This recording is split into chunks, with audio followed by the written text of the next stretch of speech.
Прокиснати тавани, мувлосани и спукани ѕидови, влага и нечистотија во депоата. Ваква е состојбата во Музеот на Македонија. Националната установа која го прикажува македонското културно наследство е оставена на забот на времето. Изминатите години во објектот ништо не се променило, освен што 30 вработени се пензионирале, а во последните 3 се вработил само еден човек. Според министерот за култура Љутков, очајната состојба покажува каков бил односот на претходната власт кон културното наследство. Тој најави темелна реконструкција на музеот. Проектниот план е веќе подготвен. Оно што е шокантно за мене, а тоа е галеријата на икони, кој што е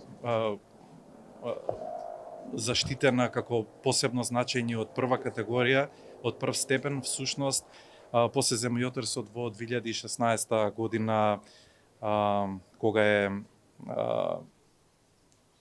имало проблеми со кровот и со протекување, таа постановка морала да биде преместена и ставена во депоата или се чува во несоодветни услови. Исто така и депоата се во многу лоша состојба. Последната интервенција и реконструкција била направена во 2010 година и од тогаш ништо не е превземено за да се подобрат условите за вработените во музеот. Министерството за култура и туризам веќе е во постапка за добивање на одобрение за градба, со што веднаш би почнала реконструкцијата на покривот. За темелна реконструкција на другиот дел од објектот во следниот период ќе следува тендер со повеќе годишна јавна набавка и убеден сум дека со реализација на сите фази од проектот конечно ќе добиеме музејска институција по сите стандарди.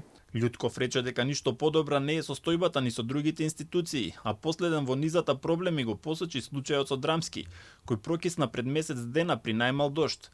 Во наредниот период експерти во Министерството за култура ќе поднесат предлози до владата со цел да не се случат поголеми штети во културните објекти, рече Љутков, кој додаде дека во изминатите 7 години не се направило ништо ни во делот на туризмот. Во моментов тие се во фаза на превземање од Министерството за економија, а се очекува процесот да заврши до крајот на годината.